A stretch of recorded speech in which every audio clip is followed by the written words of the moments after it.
दोस्तों, कहते हैं ना कि कभी कभी ऐसा जवाब देना पड़ता है जिससे सामने वाला बौखला कर रह जाए और सारी अकड़ पल भर में धूल में मिल जाए। इस बार भारत ने बांग्लादेश को बिल्कुल ऐसा ही झटका दिया है, इतना गहरा कि ढाका सरकार आज तक संभल नहीं पाई है। कहानी की शुरुआत हुई भारत के एक फैसले से। भारत ने बांग्लादेश के कुछ एक्सपोर्ट पर रोक लगा दी। जैसे ही यह खबर ढाका पहुंची, वहां की सरकार आग बबूला हो उठी और गुस्से में बॉर्डर से लगे 3 बड़े पोर्ट बंद करने का ऐलान कर दिया। सोचिए, वही पोर्ट जिनसे सालों से दोनों देशों के बीच जमीनी रास्ते से व्यापार चलता था।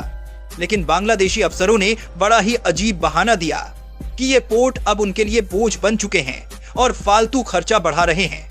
जरा कल्पना कीजिए, आपका पड़ोसी रोज आपके घर से दूध सब्जी ले और अचानक कह दे कि भाई तुम्हारा रास्ता मेरे लिए बोझ है। कितना हास्यास्पद लगेगा ना। यही हरकत बांग्लादेश ने की। रिश्तों में आई इस अचानक तल्खी ने सबको चौंका दिया। मगर असल वजह सिर्फ पोर्ट नहीं थे, खेल कहीं और था। ढाका की सियासत अंदर से हिल चुकी थी। हाल के दिनों में वहां अल्पसंख्यकों पर हमले तेज हो गए थे और जब किसी देश के हालात बिगड़ते हैं तो सरकार को अपने गुनाह छिपाने के लिए बलि का बकरा चाहिए होता है। बांग्लादेश ने वही किया उल्टा। भारत पर इल्जाम लगा दिया कि भारत इन घटनाओं को हवा दे रहा है। भारत चुप रहा। शुरुआत में किसी ने सोचा कि शायद भारत नरमी दिखा रहा है, लेकिन असली तस्वीर कुछ और थी। भारत सही मौके का इंतजार कर रहा था और फिर जैसे ही हालात हद पार कर गए, भारत ने ऐसा दांव चला जिससे ढाका की नींव हिल गई। बांग्लादेश ने जब सीमा से जुड़े अहम पोर्ट पर रोक लगाई तो भारत ने उसके जवाब में डीजल सप्लाई के लिए बनाई जा रही पाइपलाइन रोक दी। दोस्तों, यह कोई मामूली फैसला नहीं था। यह प्रोजेक्ट ढाका की अर्थव्यवस्था की रीढ़ बनने वाला था। अगर पाइपलाइन पूरी हो जाती तो आने वाले सालों तक बांग्लादेश पेट्रोल और डीजल के लिए आधा आत्मनिर्भर हो जाता। भारत तो इसे दोस्ती और सहयोग की भावना से आगे बढ़ा, लेकिन जब दोस्ती का जवाब जिद और आरोपों से मिला तो भारत को भी लोहे की तरह सख्त होना पड़ा। अब ढाका की हालत सोचिए।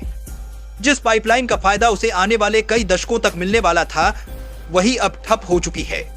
पेट्रोल और डीजल आज की दुनिया में उतने ही जरूरी हैं जितनी इंसान के लिए सांसें, और जब सप्लाई रुक जाए तो पूरा देश घुटनों पर आ जाता है। यही वजह है कि बांग्लादेश की अंतरिम सरकार इस फैसले को किसी बिजली के झटके की तरह महसूस कर रही है। भारत का संदेश साफ है, अगर बांग्लादेश दुश्मनी दिखाएगा तो जवाब उसी अंदाजा में मिलेगा। ढाका की गलतियों ने अब हालत यहां तक पहुंचा दिए हैं कि वहां भारत पर अजीबोगरीब आरोप लगने लगे हैं। कहा गया कि भारत ने शेख हसीना को शरण देकर बांग्लादेश की राजनीति में दखल दिया है। हिंसा भड़कने पर भी ठीकरा भारत पर फोड़ने की कोशिश की गई। लेकिन असली सवाल यह है कि बांग्लादेश कब तक अपनी नाकामियों को छुपाने के लिए भारत का नाम लेता रहेगा।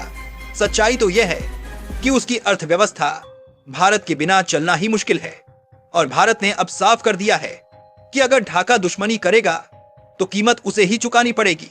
पश्चिम बंगाल से बांग्लादेश तक जाने वाली 131 किलोमीटर लंबी पाइपलाइन का सबसे बड़ा फायदा ढाका को ही मिलने वाला था। इस पाइपलाइन से डीजल 20 से 25% तक सस्ता पड़ता, ट्रांसपोर्ट का खर्च बचता और तस्करी पर भी लगाम लगती। लेकिन अब यह सपना टूट चुका है। ढाका की समस्या यही है कि उसकी पूरी अर्थव्यवस्था डीजल पर टिकी हुई है। फैक्ट्रियां हों या ट्रांसपोर्ट, सब कुछ इसी पर चलता है। अभी तक भारत विदेशों से क्रूड ऑयल लाकर असम में रिफाइन करता और वहीं से तैयार ईंधन बांग्लादेश भेज देता था। ढाका को बिना झंझट के सप्लाई मिलती थी, लेकिन उनके पास खुद की आधुनिक रिफाइनिंग तकनीक नहीं है। पुराने सिस्टम से डीजल निकालना महंगा और समयखोर है, और अगर भारत से सप्लाई बंद हो गई तो बांग्लादेश मदद किससे लेगा? पाकिस्तान, जो खुद ही दिवालियेपन के कगार पर है। चीन, जो दोस्ती का नाटक तो करेगा लेकिन जेब भी काटेगा। और अगर किसी तरह डील हो भी गई तो ढाका को हर लीटर पर 10-15% ज्यादा देना पड़ेगा। यानी सस्ती और सुरक्षित सप्लाई सिर्फ भारत से ही संभव है। दूसरी तरफ देखिए भारत की ताकत। आज भारत ने ताकत सिर्फ पड़ोसियों बल्कि यूरोप जैसे बड़े देशों को भी डीजल और पेट्रोल एक्सपोर्ट कर रहा है। रूस से सस्ता क्रूड खरीदकर अपनी आधुनिक रिफाइनरी में प्रोसेस करता है और ऊंचे दामों पर यूरोप को बेच देता है। यही वजह है कि अमेरिका तक भारत की इस चाल से परेशान रहता है।